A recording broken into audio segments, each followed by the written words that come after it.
চট্টগ্রাম বন্দরের new marine container terminal NCT পরিচালনায় বিদেশি কোম্পানির সাথে সম্পাদিত চুক্তি বাতিলের দাবিতে আজ থেকে ২৪ ঘন্টার কর্মবিরতি শুরু হয়েছে।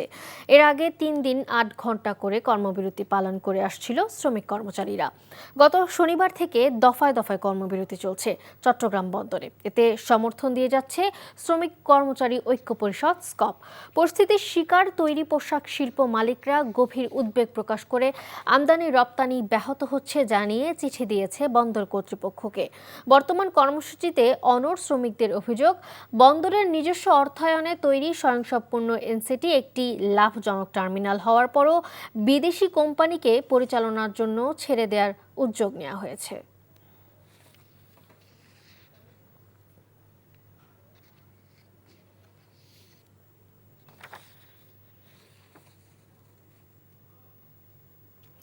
এ বিষয়ে বিস্তারিত জানাতে চট্টগ্রাম থেকে সরাসরি যুক্ত হচ্ছেন স্পেশাল করেসপন্ডেন্ট শামসুল হক হায়দরি।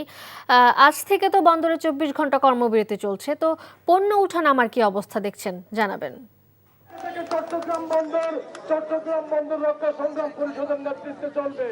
হ্যালো, হ্যাঁ মালিহা, আমি আছি এখন চট্টগ্রাম বন্দরের যে কয়েকটি প্রবেশ পথ আছে আর সেগুলোর অন্যতম একটি হচ্ছে যে যেখানে একটা অবরোধটা চলছে এই জন্য যে শ্রমিক কর্মচারীরা যে কর্মবিরতি পালন করছে তার সাথে সংহতি জানিয়ে শ্রমিক কর্মচারী ঐক্য পরিষদ এখানে একটি অবরোধ ডেকেছে আজকে এবং অবরোধ কর্মসূচি চলছে। এর ফলে যে পরিস্থিতি হলো, গত ৩ দিন ধরে যে কর্মবিরতির ফলে চট্টগ্রাম বন্দরে প্রায় অচল অবস্থা সৃষ্টি হয়েছে। এতে আমদানি রপ্তানি বাণিজ্যে ব্যাপকভাবে বিরূপ প্রভাব পড়ছে। ইতিমধ্যে গতকালে বিজিএমএ নেতারা জানিয়েছেন যে তাদের যে তৈরি পোশাক তৈরির জন্য যে কাঁচামাল তারা আমদানি করেন এবং তৈরি করে আবার যেটা রপ্তানি করেন সেটা ব্যাপকভাবে তারা ক্ষতির মুখে পড়ার আশঙ্কা সৃষ্টি হয়েছে। এর জন্য এটি অবিলম্বে এই অচল অবস্থা নিরসন করার জন্য বন্দর কর্তৃপক্ষের কাছে তারা একটা চিঠি দিয়েছেন।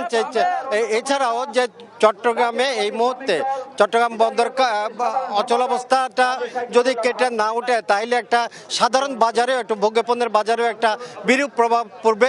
কারণ রমজানের আগে বেশিরভাগ ভোগ্যপণ্য আনার এই সময়টাই যে এই ধরনের কর্মবিরতি সকল ধরনের আমদানি রপ্তানি পণ্য স্থবির হয়ে পড়েছে, যে কারণে এই ব্যবসায়ীরা বলছেন যে কর্মবিরতি অবিলম্বে নিরসন করা দরকার এবং বন্দর কর্তৃপক্ষ শ্রমিক কর্মচারীদের সাথে বসে একটা মীমাংসায় আসা এখন সময়ের দাবি বলে তারা মনে করছেন। মালিহা, জানছিলাম বন্দরের খবর।